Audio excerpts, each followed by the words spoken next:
Welcome to the Visually Hidden Selects podcast, where we discuss an independent approach to the art of cinema and explore the subtext of various featured films. My name is Peter O'Brien, and I am an independent filmmaker, author, and musician. My name is David Bendler. I'm a film and stage actor and a pop culture enthusiast. I'm Anne Milleville, a French screenwriter and producer. This week's VHS selection is An American Werewolf in London from 1981, written and directed by John Landis, and starring David Naughton, Griffin Dunne, Jenny Agutter, and John Woodvine. If you have not seen An American Werewolf in London, then I strongly encourage you to head over to the Visually Hidden YouTube channel, subscribe so you don't miss any future recommendations, check out our video, check out the film, and come on back to the podcast because we will be discussing it openly with spoilers. Here we go. This is one of those films that kind of has like a very, very strong reputation. Like, I knew about this film years before I ever saw it. It's just something that has been like floating around in the pop culture and the horror lexicon since it was released. I think the first time I ever heard about this film was in a totally unrelated film called Summer School, where a couple of characters, Chainsaw and Dave, write a essay about how much they admire creature creator Rick Baker and his groundbreaking visual effects in An American Werewolf in London. And those words just always echoed in my head. American Werewolf in London, Rick Baker.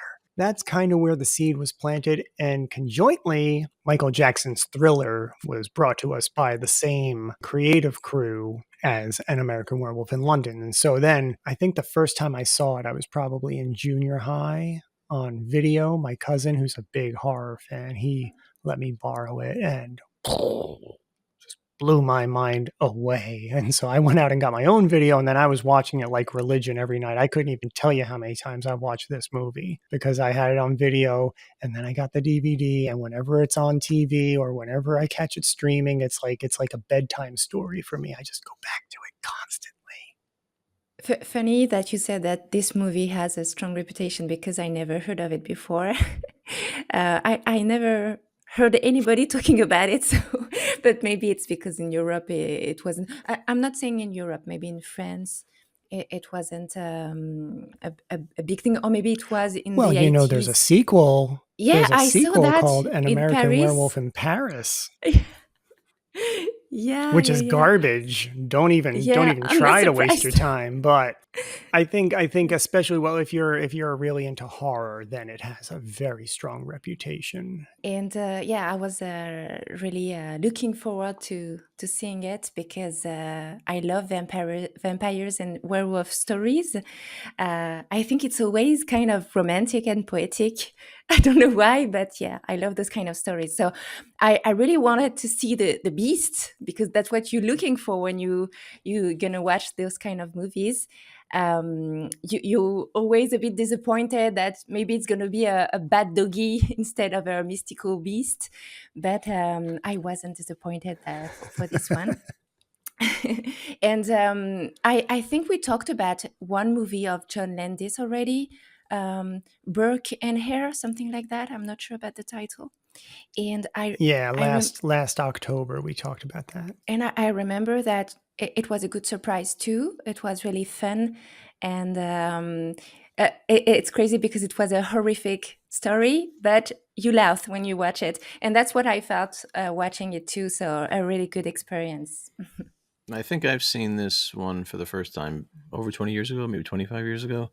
Yeah, I was really surprised by the movie. It was very effective in making me feel lots of different emotions watching it for the first time. And some of it was like a gut punch, and some of it was surprising. And like I said, I didn't know what to expect, but I got plenty from watching it. And I've watched it a bunch of times since. One of the many things I find impressive about this film is that John Landis wrote this when he was 19. And when Jack and David are walking down the road in the beginning of the film, and they're being buddies and chatting and talking about women and who they find attractive and whatnot, it reads very much like that's how guys of that age would talk. So it reads very genuine. I think that it's one of the strengths because it makes these guys endearing and it makes them believable and likable and relatable and down to earth. And that's why you get invested really quickly, which is a very, very interesting quality to come from a 19-year-old writer. And then on the flip side of things, he had the good sense to know that if I'm going to put comedy in this, then the horror aspects of it have to be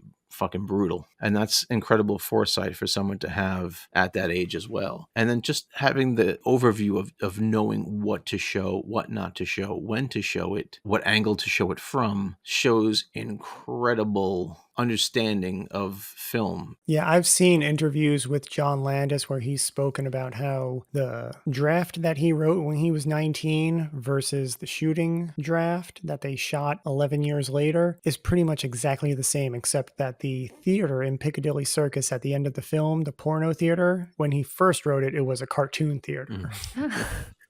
And that's the only difference between the draft and the shooting script was the theater went from a kiddie cartoon theater showing Bugs Bunny to a porno theater.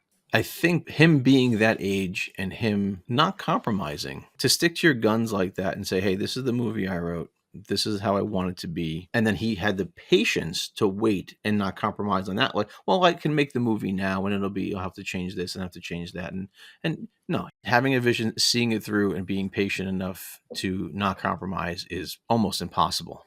Well, I think another interesting aspect of it all is that 19-year-old John Landis wrote it, but 30-year-old John Landis directed it. And I think if 19-year-old John Landis directed it, it would be a different film. And I don't know that it would be as good. I think he had to go through all of those steps and all those other films and everything else to be able to execute it as well as he did. Even though the words on the page didn't change all that much, I think he changed and matured as a storyteller, as a filmmaker, and collaborator, because of course you can't do this kind of film without someone like Rick Baker, who's looking at the technical side of the effects and the transformation, and it took him 7 years to figure this out. But it's probably the direction part that benefited the most of his maturity, because as you said, he wrote it when he was 19 years old. And I think what you said, that he finally directed it when he was in his 30s, you can feel it in the direction, because of course he learned more technical stuff. But still, I was impressed that it was just $10 million. When you think about it nowadays for such a movie, I heard that this film is one of his favorite films in the those he worked on, and definitely it shows on screen. You can see that the director and the writer was really involved in the story to make it so good on screen. Pete, we were, you and I had a discussion a couple weeks ago. I finally got around to watching The Howling, which came out the same year. And these two films are kind of related because Rick Baker was supposed to work on that film. He was hired to do the effects for The Howling, and it just so happened that Landis secured the funds to do Werewolf finally after the success of Animal House and the Blues Brothers. He called up Rick Baker and he's like, hey man, I got the money, let's go make Werewolf. And he's like, I'm already working on a werewolf movie and I'm using the stuff. And he started using the technology, and Landis like flipped out. And Rick Baker resigned and turned it over to Rob Bottin, who of course, went on to do The Thing and have a very successful career of his own. But yeah, these came out at the same year and they almost had the same effects guy behind them. But I feel, I think I know where you're going with this, is that Werewolf just a little bit more of a story and a little bit more of a show. Yeah. I mean, The Howling had a bit of a mystique, not quite to the level of Werewolf, because the transformation scene in The Howling, it was okay. I always applaud anyone who does anything practically, right? So, okay, so fine. I applaud you on that. But I felt sometimes they stayed on shots too long and it wasn't impressive anymore. It was like, oh, that's kind of cool. Oh, we're here too long now. Okay. And less cool. Landis knew where to cut, where to shift the angle, where to, okay, now put in now we're on this level of makeup. Now we're on this level of makeup. And so with Rick Baker's, magistry of how to make this stuff happen, and just Landis knowing where to cut it, it really made it so effective. And it's a long transformation, but it looks fucking painful and it looks real and it looks fucking scary. And it's like, and you can't help but just sit there like the first time I saw it, I was like, oh, he's going to transform.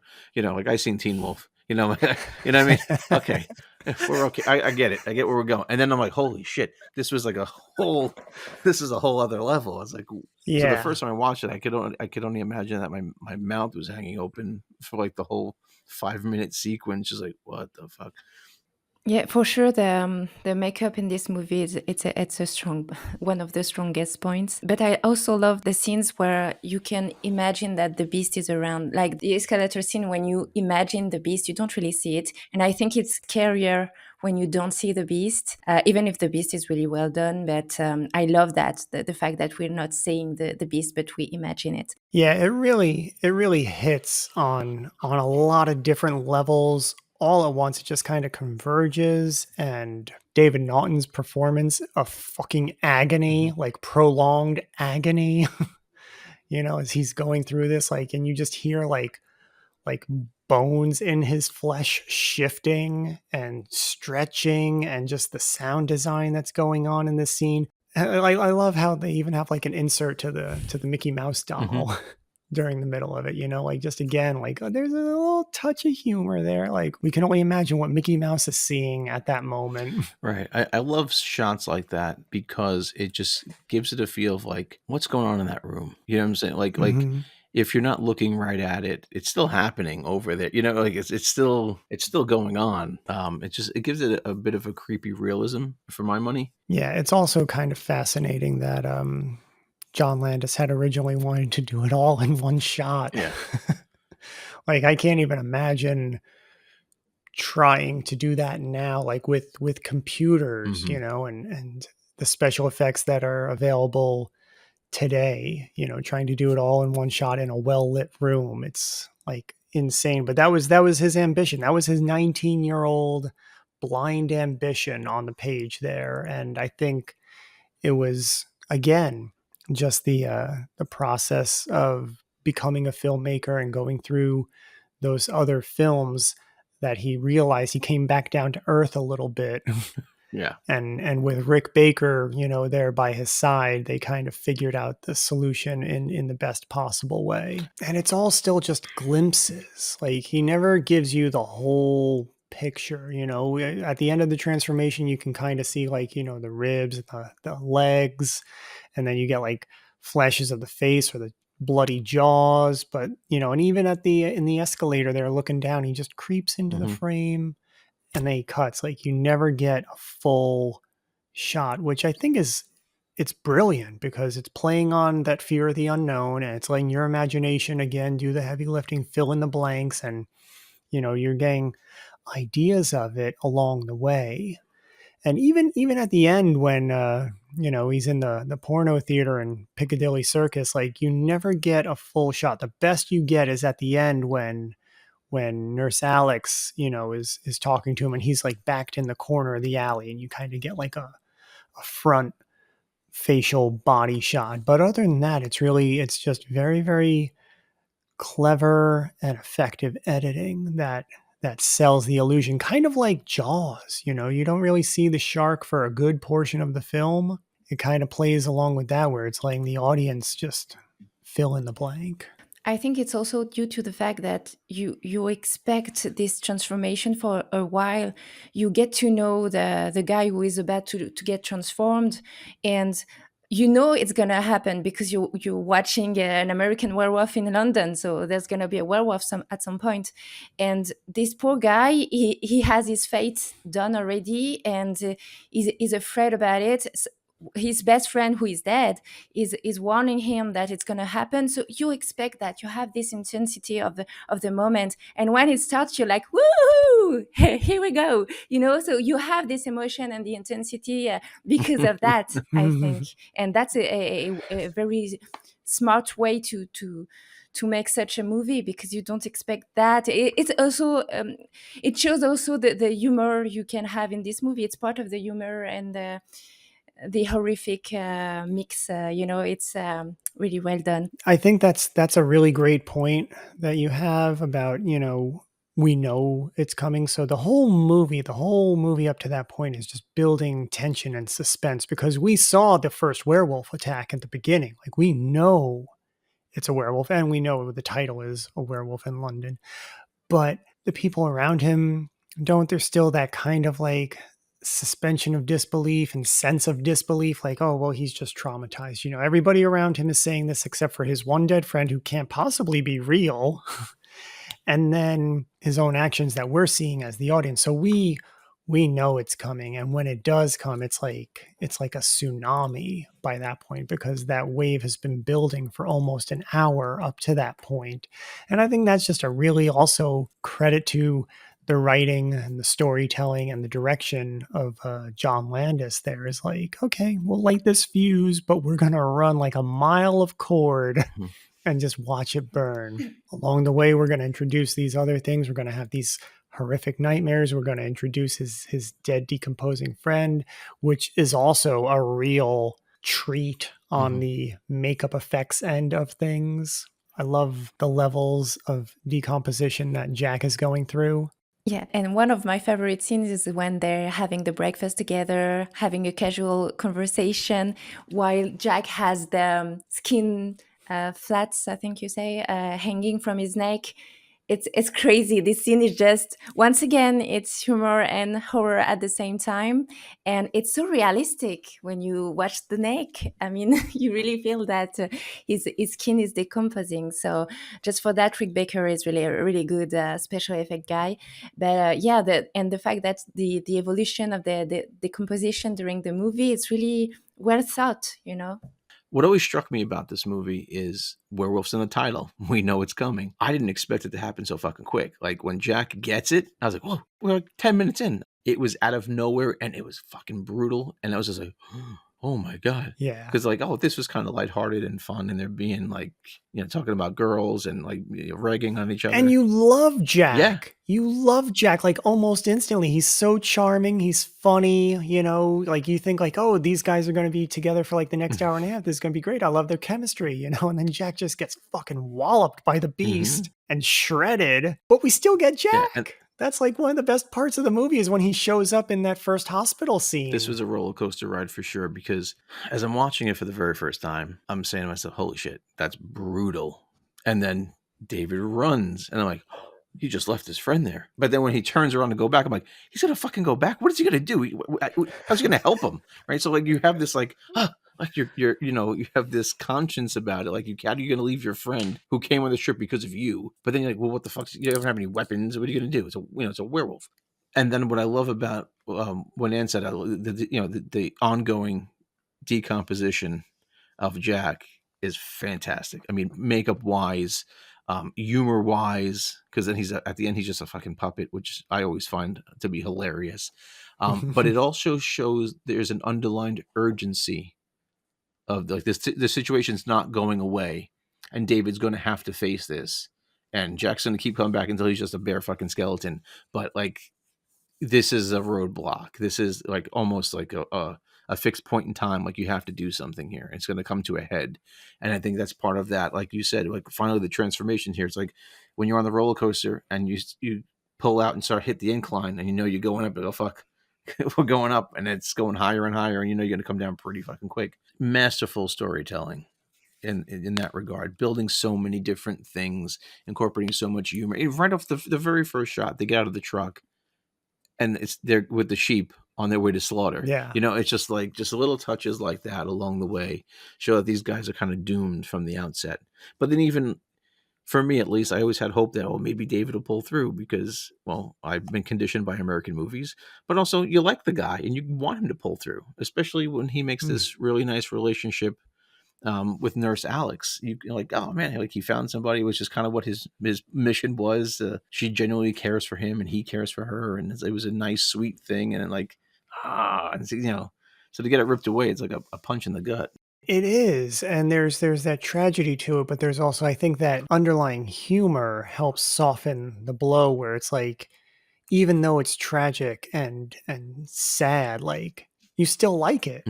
You know, and you enjoy and you want to go on the ride again, you know, like I think that's part of the brilliance really of merging the two elements of horror and humor that this film does so well. And I think that's part of the appeal and the longevity of it as well. And that's why I think we're still talking about it and we're still impressed by it. What I love about the Jack being dead and coming back and haunting him situation is it's almost like Jack is not dead. Like their relationship is exactly the same. They're arguing with each other, which is what adds to the absurdity of the situation, but also makes it completely believable because of the relationship we witnessed in the first few minutes of the film. I totally bought into these two guys, our best buddies. Clearly, Jack will go anywhere that David asks him to go. Like they're like diehard best friends, and this is how they would behave if this situation was to arise. So it's completely believable, even though it's completely unbelievable. But the first time I saw that, man, it was such a gut punch when he's just shot in the alley. And it's like,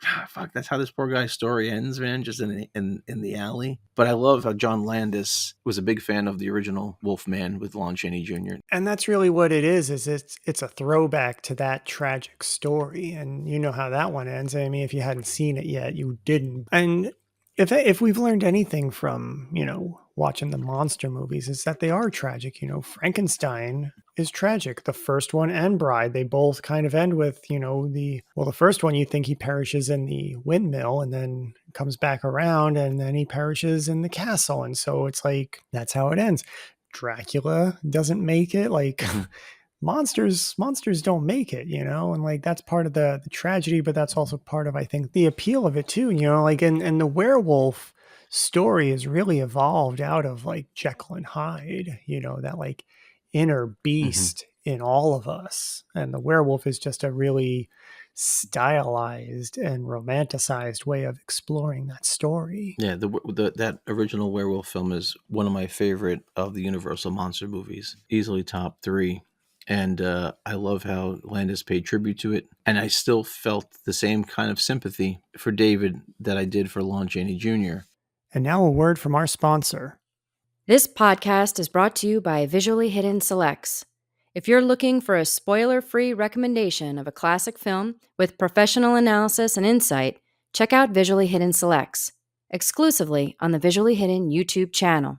Speaking of the sincerity of the characters, not just David and Jack and their relationship, and even David and Nurse Alex, but Dr. Hirsch, John Woodvine, here's this guy, he's a doctor, but he's really compelled by David's story and David's account, so much so that he kind of puts on his investigator cap and goes up to this little village to see, like, maybe he's not crazy, because there's some stuff that isn't adding up here and it doesn't make sense. So let me go look into this. And then the fact that he is so much on David's side, it's just a very unique character and then a very unique kind of relationship. And I love how he stays relevant, because they could have very easily just made him a minimal character and whoosh, bye-bye. But the fact that he stays throughout kind of just helps balance the story, balance the character, and balance the situation, really, when you think about it in terms of drama and in terms of psychology. And is David crazy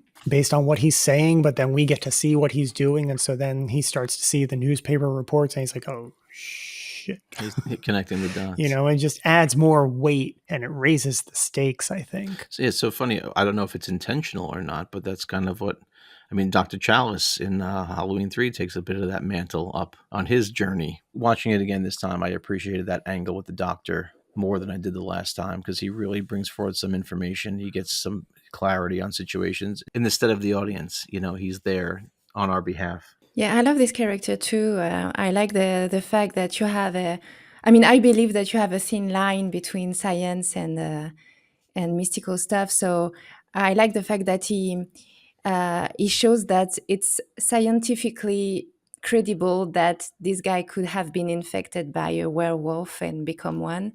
And I don't think it's unbelievable because, but maybe because I'm French, I'm going to say that. But the British, they have they have crazy stuff going on in their country. So they could have this kind of stuff happening. You never know. That's the French in me talking. But they're close to an island and you have Celtic culture, so they can believe those kind of stuff. I love the supporting cast, the guys in the pub. I love the atmosphere, even if it's a cold one. And especially I love the barmaid. I'm not sure you noticed it. noticed her because she's a small role. But I like the fact that she's kind of cold. But when the David and Jack are put away from the rest of the pub, you feel that she has empathy for them and she feels for them because she quite know what's gonna happen.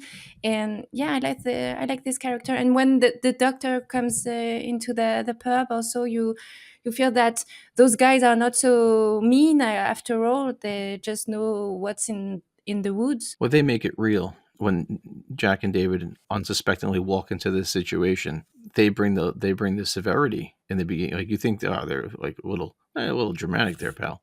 But then when you see what happens to Jack, it's like they don't want to know anything about it. They're going to stay inside here. They don't want to talk about it. They didn't see anything.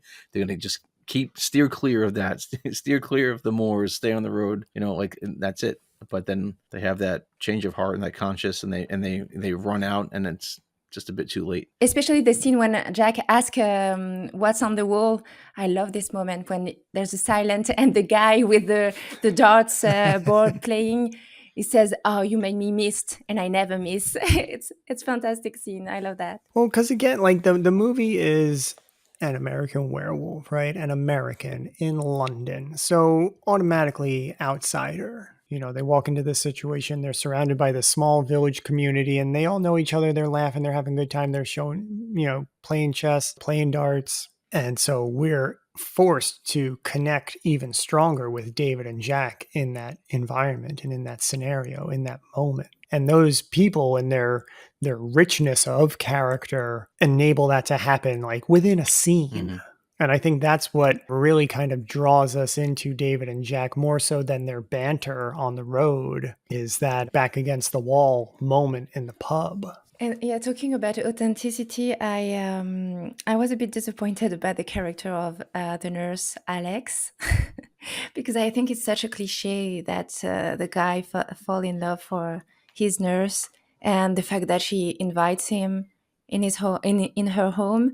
It's a bit weird, especially when you live in such a big city that is London. You don't invite strangers and foreigners like that. I mean, so easily. I felt it wasn't really credible. Even if I love the chemistry between them, it's not, the romance and everything is great.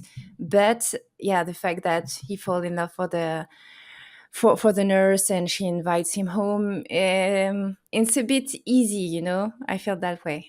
I'm kind of with you a little bit, but at the same time, like I just thought that's how they do it in Europe, No. What do I know? Just a snot-nosed kid from Congers. Well, he's in a coma, right, for like 3 weeks or so, yeah. And then he's, however long the duration is when he finally wakes up, and she kind of, that's her profession, right? She cares, and you see her playing with that kid who keeps saying no, so she clearly develops relationships with the patients, and this one just went in a more adult direction. But I bought it. I thought it was okay. Because that's kind of her, right? That's her bread and butter, right? She cares about people. She wants to nurse people back to health. And he's a cute guy from America, and he's kind of like been through an ordeal, and she's been sitting there reading to him and whatever. And he's an American guy, and there's this beautiful woman who happens to be a nurse, so that doesn't hurt. Yeah, it's a perfect storm. I never at any time thought it was weird, because they do have the chemistry, and when you have chemistry, then you start to make a little bit more of an effort. And I just felt like, yeah, that's that worked. It worked for me. And at the end of the day, this film was written by a 19-year-old. Exactly, that's what I wanted to say. Of course, it's going to have that. Yeah. That male sexual fantasy. Yeah. Why not? Go with it. But yeah, Jenny Agutter, I think anybody who watches this movie, men and women, I feel like, just fall in love with that lady. She is so fantastic in this film. She's a really great actress. And whenever she turns up in things, I always like, yeah, there she is. Like she's in Captain America Winter Soldier.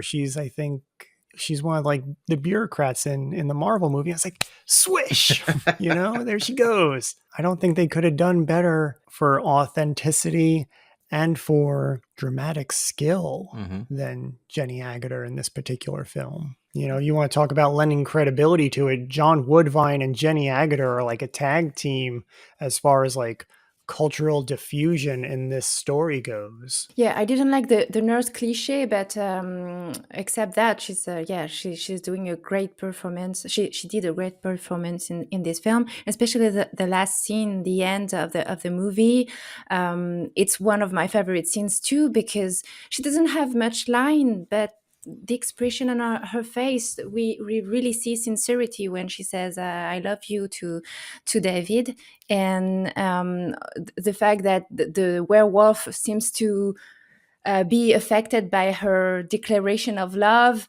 I love this moment. That's what I said at the beginning. For me, it's a romantic movie in a way too, because it's up to you to understand if the werewolf would have attacked her or not at the end, because he gets shot, so you don't know. But I love this scene for her interpretation, but also for the fact that you don't really know what the werewolf was about to do. Yeah, every time Kessler Wolf runs down the alley, I'm like, "Oh fuck!" I know it's coming. It's like I don't want it to end. I'm enjoying the movie. I'm enjoying the story, and I just feel like, shit, and and that's it is what it is. But like you said, you can keep taking the ride over and over again because it's that good. Oh, yeah, yeah. I don't know about you guys, but for me, I think my favorite scenes, as much as I love the transformation and I love the ending in Piccadilly, my favorite scenes are the nightmares that David has. I love the progression of them, how it's like slowly introduced, where it's just the running through the forest. And then we kind of take a step back and we start to see the actions of like pursuing the deer and eating the deer. And then we take another step back and now he's looking at himself in the hospital bed. And then the makeup cut kicks in where it's like, holy shit, that looks like a fucking demon. Terrifying. Where are we going? What's happening? And then when the werewolf SS stormtroopers burst in and destroy his family, it's like, we have lost cabin pressure.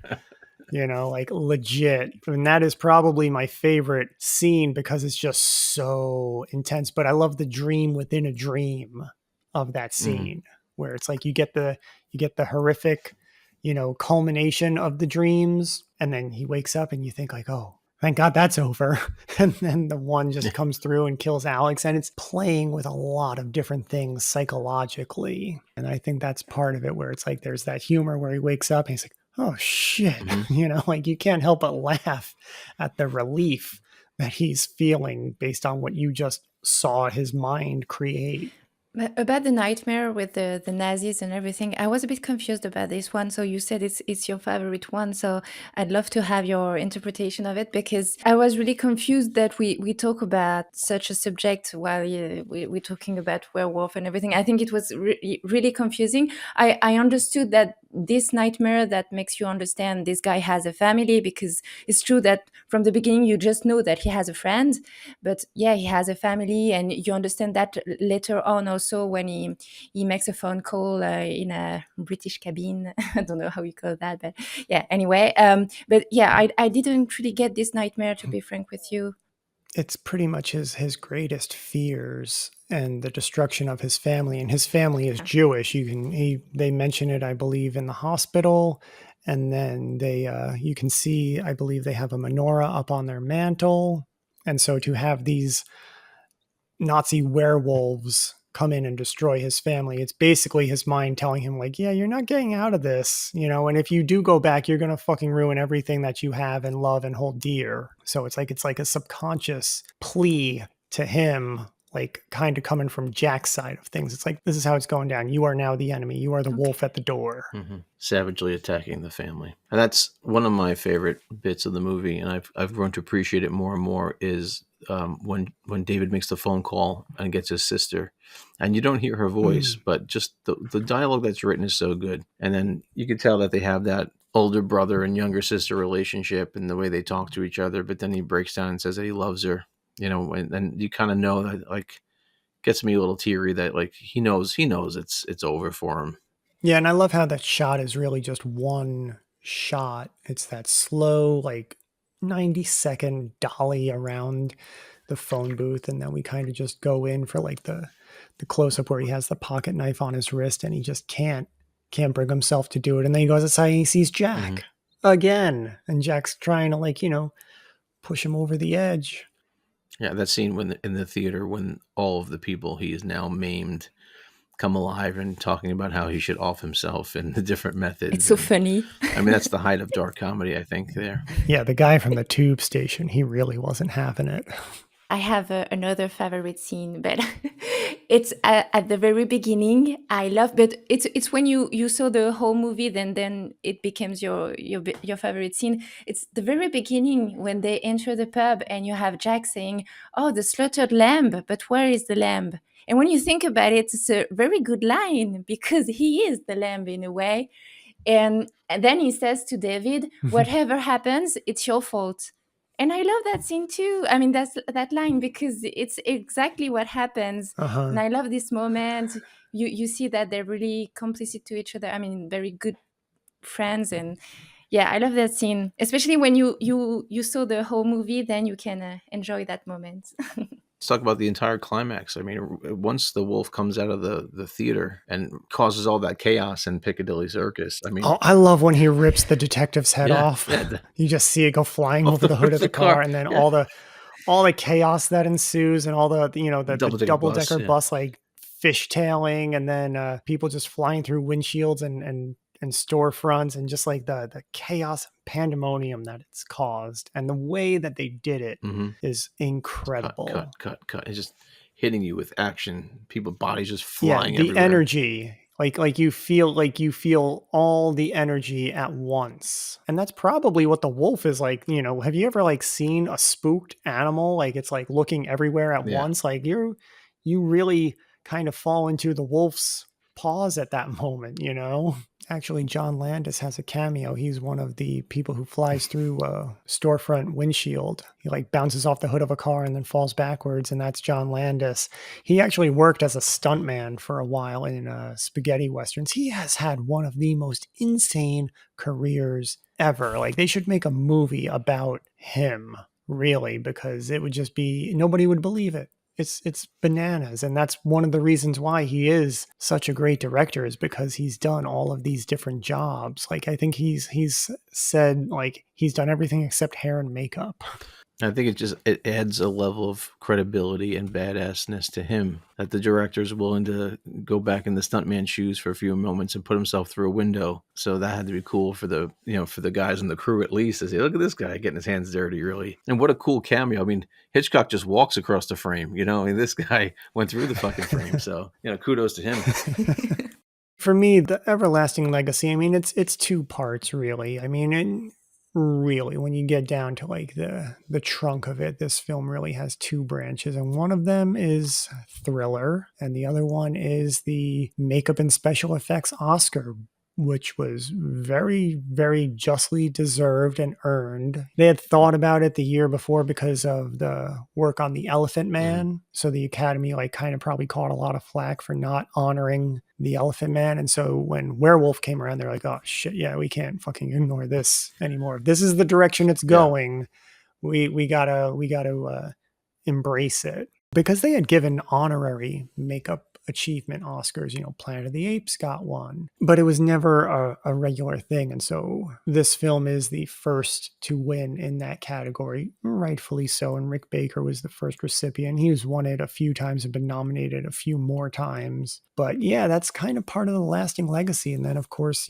just what came about with Thriller, and especially the not just the beginning sequence with the transformation where he turns into like the cat man, but yeah, just even the zombies, it's just become so iconic.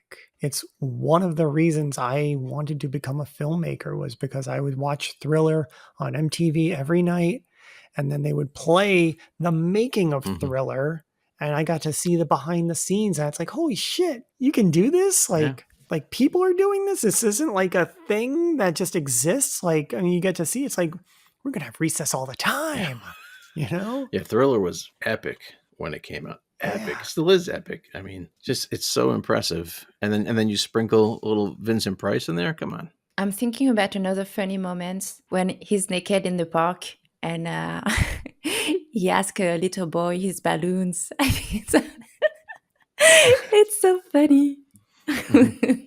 Naked American man stole my balloons. That will about do it for us here today at the Visually Hidden Selects podcast. We will be discussing a completely different film next time, so be sure to head over to our YouTube channel and subscribe so you don't miss any future recommendations. You can catch Steve and Bendler on Instagram over at Steve's Pop Culture Corner. Ann and I, of course, are also on Instagram as well as Letterboxd, so you can follow us over there and find out what we've been watching and see what we think. And until next time, beware the moon, steer clear of the moors.